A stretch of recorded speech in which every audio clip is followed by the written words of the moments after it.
Romeine 13 vers 1. Laat elke mens hom onderwerp aan die magte wat oor hom gestel is, want daar is geen mag behalwe van God nie, en die wat daar is deur God ingestel. In die woord staan daar dat die wat regeer deur God daar geplaas is. Nou sal ons almal sit en wonder, maar hoekom sal die Here sulke korrupte mense toelaat om oor ons te regeer?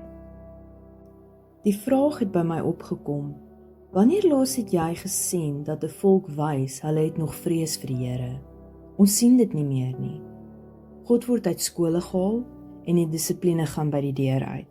Godsdienst word uit die werkplek gevat en korrupsie neem oor. Dit versprei soos 'n virus van afdeling tot afdeling in ons land. Soms voel ek God laat dit toe om ons te dwing na ons knieë toe.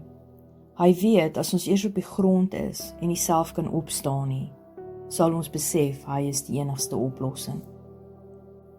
As jy jou verneder en in nederigheid val voor die Here, om smeek om jou genadig te wees, sal hy sy oog terugdraai op jou.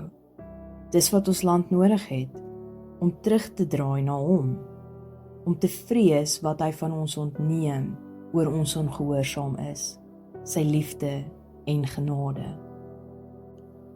Bid asseblief saam met my, dat ons 'n leier kan kry wat weet wat dit beteken om die vrees van die Here te ervaar, wie God bo alles sal plaas. Here, werk in elke politieke leier in ons land se harte, laat hulle 'n heilige aanraking sal beleef en U sal dien. Here, U het vir my vir Julius Malema uitgewys. Ek weet U het 'n plan vir hom, en ek onthou U woorde. Verbeel jou watter invloed hy in die land kan hê, as hy tot bekering kom.